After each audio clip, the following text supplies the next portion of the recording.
Bismillahirrahmanirrahim. Alhamdulillah wassalatu wassalamu ala Rasulillah wala haula wala quwata illa billah.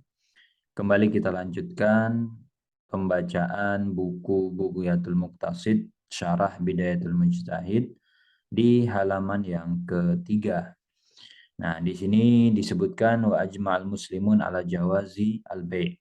Jadi para ulama itu sepakat bahwa jual beli hukumnya boleh. Nah, kemudian juga yang keempat, jadi yang pertama itu kan dalil berdasarkan Al-Quran, yang kedua dalil berdasarkan hadis, dan yang ketiga ijma, yang keempat itu adalah hikmah. Jadi kalaupun dibawakan dengan akal sehat, dibawakan kepada sisi kebijaksanaan, ini juga akan sepakat dan setuju bahwa jual beli memang mesti seharusnya diperbolehkan. Karena kebutuhan manusia itu akan berkaitan dengan apa yang dimiliki oleh orang lain. Karena memang kita saling membutuhkan. Dan biasanya orang lain tidak akan memberikan apa yang mereka miliki kepada kita secara cuma-cuma. Umumnya mereka akan ngasih ketika mendapatkan ganti. Sehingga fafita syari'il bai' pada saat Allah memberikan syariat bolehnya jual beli itu akan menjadi sarana agar kita bisa mewujudkan al-ghard, tujuan kita tanpa harus ada kesulitan-kesulitan yang berarti. Oleh karena itu, seorang muslim menjadi wajib bagi mereka memperhatikan dan juga mengetahui hukum-hukum yang berkenaan dengan jual beli. Li'umumil hajah ilaihi. Karena memang mereka itu secara umum akan butuh dengan transaksi jual beli. Izla yakhlul mukallaf ghaliban min bai'in aw syira. Karena akan sulit sekali bagi kita untuk bisa melepaskan diri kita dari transaksi jual beli. Sehingga sudah sepatutnya bagi seorang muslim mengetahui hukum-hukum Allah yang berhubungan dengan jual beli sebelum kita melakukannya. Nah, di sini ada dua footnote ya. Footnote 1 itu disebutkan kutipan dari Al-Mughni karya Ibn Qudamah di mana beliau menegaskan bahwa para ulama kita ajma' sepakat tentang ala jawazil bai' fi al-jumlah. Dan kemudian juga ini secara logika, secara akal sehat, ini juga masuk karena memang kebutuhan manusia itu saling berhubungan satu sama lain dan orang nggak mau kalau ngasihnya cuma-cuma atau secara gratisan. Sehingga ini akan menjadi sarana bagi kita untuk mendapatkan tujuan yang kita inginkan. Jadi kurang lebih seperti itu yang dinyatakan oleh Ibn Qudamah.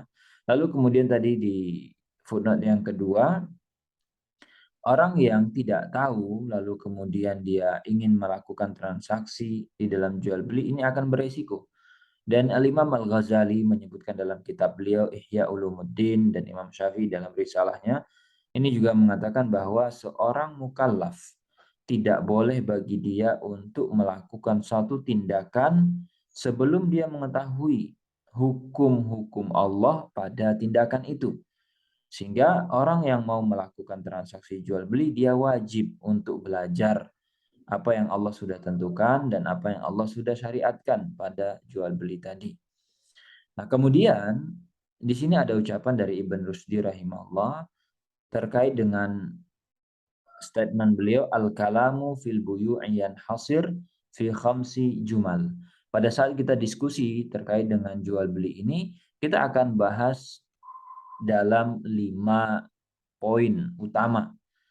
Yang pertama yaitu adalah fi ma'rifati anwa'iha.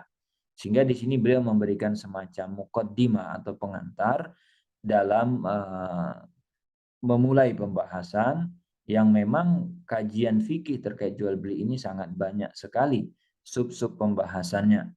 Maka beliau kemudian membatasi topik diskusi dan pembahasan pada 5 poin saja.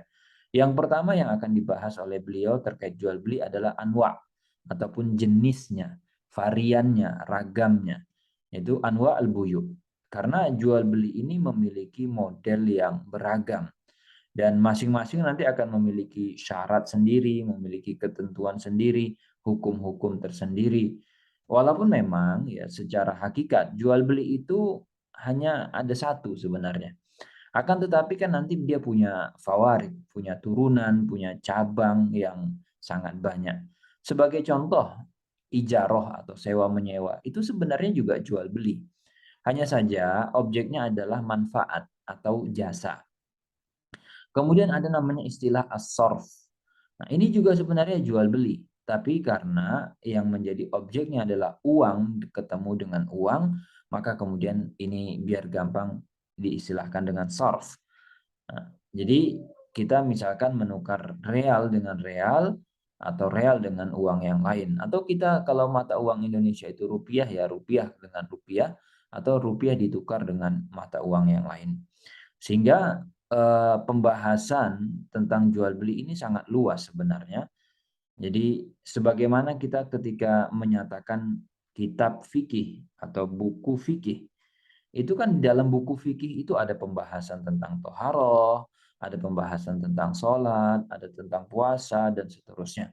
Sehingga kita tetap bilang ini semuanya namanya fikih. Tapi kan fikih itu adalah semacam kata yang dia punya turunan. Ada fikih sholat, puasa, dan seterusnya.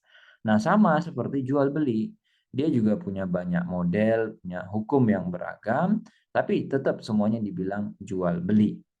Namun nanti pada saat kita mulai masuk ke pembahasan secara detail dan terperinci, nanti kita akan bisa melihat batasan-batasan dan kemudian keistimewaan daripada masing-masing jenisnya. Ya, kita sehingga bisa nanti definisikan, oh ini namanya jual beli, oh yang ini namanya salam, oh yang ini namanya sorf, dan seterusnya. Itu yang kita bisa baca dari halaman 3, dan insya Allah nanti kita lanjut di halaman yang keempat. Demikian, semoga bermanfaat.